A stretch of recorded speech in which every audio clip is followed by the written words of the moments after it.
जय श्री राधे कृष्ण।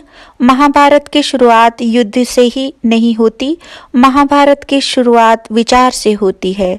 संजय ने युद्ध भूमि का दृश्य बताया और धृतराष्ट्र ने पहला प्रश्न पूछा, मेरे पुत्र और पांडु के पुत्र धर्म क्षेत्र कुरुक्षेत्र में क्या कर रहे हैं? यहीं से महाभारत शुरू हो जाती है। ध्यान दीजिए, धृतराष्ट्र यह नहीं पूछते कि हमारे सभी 105 पुत्र कहाँ खड़े हैं, वह कहते हैं मेरे और पांडु के पुत्र।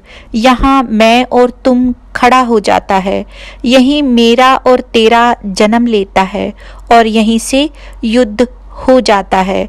अगर धृतराष्ट्र कहते संजय मेरे सभी 105 पुत्र कहाँ खड़े हैं, उनकी ताकत क्या है, उनकी कमजोरी क्या है, तो शायद युद्ध टल जाता।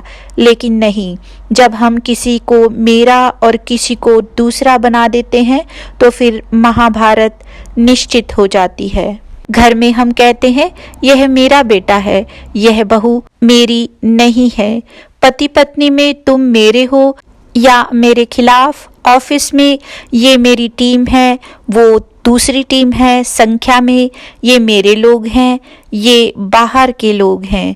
यहीं से घर कुरुक्षेत्र बन जाता है, वहाँ से ऑफिस युद्ध भूमि बन जाती है। जब भी हम कहते हैं ये मेरे हैं, ये मेरे नहीं हैं, वहाँ से जीवन का महाभारत शुरू हो जाता है। समस्या बाहर नहीं, समस्या मैं में है। जब तक जीवन में और तुम की यात्रा है तब तक संघर्ष तय है। धृतराष्ट्र अंधे थे, पर असली अंधापन आंखों का नहीं था, विचारों का था। जब हम अपने और पराये का भेद करते हैं तो हम भी धृतराष्ट्र बन जाते हैं, और जब हम सबको अपना मान लेते हैं तो कृष्ण हमारे जीवन में प्रवेश करते हैं। आज घर में अगर तनाव है तो देखिए कहीं आपने किसी को पराया तो नहीं बना दिया। आज ऑफिस में युद्ध है तो पूछिए क्या आपने मेरी टीम और उनकी टीम बना ली है। आज रिश्तों में कड़वाहट है तो देखिए कहीं आपने मैं सही हूँ को हम साथ हैं से ऊपर तो नहीं रखा। महाभारत हथियारों से नहीं, विचारों से शुरू होती है और समाधान भी वहीं से शुरू होता है। जब मेरा तेरा मिटता है तभी हम जन्म लेता है, और यही पूरी जीवन यात्रा है।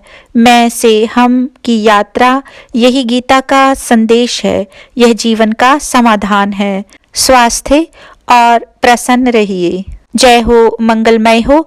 आप सभी का दिन शुभ और मंगलमय हो।